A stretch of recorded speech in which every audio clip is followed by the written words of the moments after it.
নমস্কার সবাইকে। নিউক্লিয়ার মিসাইলের ব্যাপারে আপনি ভালো মতন করেই জানেন। ল্যান্ডে সাইলোস থেকে, মুভেবল কোনো ভেহিকল থেকে বা ধরেন কোনো সাবমেরিন থেকে লঞ্চ হয়। বাট কি হবে যদি সেই মিসাইলটা কোনো ট্রেনের থেকে লঞ্চ হয়? ওয়েল, ভারত অলরেডি সেরকম একটা সিস্টেম ডেভেলপ করে ফেলেছে। Defence minister Rajnath Singh tweet করে এই ডেভেলপমেন্টটাকে কনফার্ম করেছেন। অগ্নি মিসাইল যেমনটা জানেন বেশ নাম করা, অনেকটা ফেমাস। রিসেন্টলি সাকসেসফুল টেস্টিং হয়েছিল অগ্নি 5 মিসাইলের। নাও এখন টেস্ট হয়েছে অগ্নি প্রাইম, একটা রেল বেসড মোবিল লঞ্চার থেকে। সিম্পল ভাষায় বললে একটা ট্রেন থেকে। কতটা হিউজ এই ডেভেলপমেন্টটা জেনে। দেখুন, আজ পর্যন্ত মেনলি 4টে দেশই ছিল যারা এই সিস্টেমটাকে ডেভেলপ করেছিল। রেল বেসড মোবিল লঞ্চার থেকে নিউক্লিয়ার মিসাইল লঞ্চ।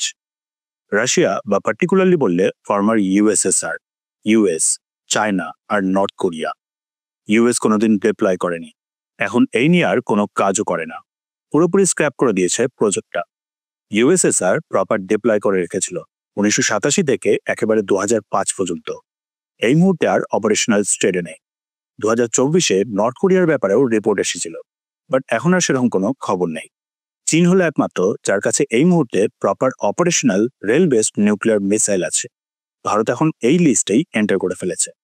মানে এই মুহূর্তে দাঁড়িয়ে দুটো মাত্র দেশ যাদের কাছে রেল বেসড মোবিল লঞ্চার থেকে নিউক্লিয়ার মিসাইল সিস্টেম আছে। চীনের মিসাইলটা হলো DF-41, প্রপার আবার ICBM, মানে ইন্টারকন্টিনেন্টাল ব্যালিস্টিক মিসাইল। অর্থাৎ এক তো রেল বেসড, তার উপর এক কন্টিনেন্ট থেকে অন্য কন্টিনেন্ট অব্দি পৌঁছানোর রেঞ্জ রাখে।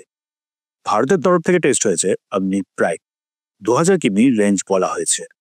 এবার দেখুন, ভারতের কাছে অলরেডি অগ্নি 5 আছে, ICBM, বাট অফিসিয়ালি বলা হচ্ছে ইন্টারমিডিয়েট রেঞ্জ।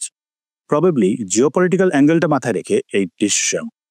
সো দরকার পড়লে এই অগ্নি 5কেও ট্রেন থেকে লঞ্চ করার মতো কেপেবল বানিয়ে নেওয়া যাবে। এর ফলটা যেটা হবে, ভারতের রেল নেটওয়ার্ক হলো already one of the largest, 4th largest actually. Impossible সহজে ডিটেক্ট করা যে কোথা থেকে অ্যাকচুয়ালি মিসাইলটা লঞ্চ হবে, কোন ট্রেনের মধ্যে থাকবে সেটাও ডিটেক্ট করা অলমোস্ট ইম্পসিবল। তার উপর আবার যেখানে সেখানে হাইড করা যাবে, রেল টানেলের মধ্যেও হাইড করে রাখা ইজি। এছাড়া রিসেন্ট সময় দেখা গেছে কনফ্লিক্ট করে মডার্ন ওয়ারফেয়ারের ক্ষেত্রে সবার প্রথমেই মিলিটারি বেসগুলোকে টার্গেট করা হয়।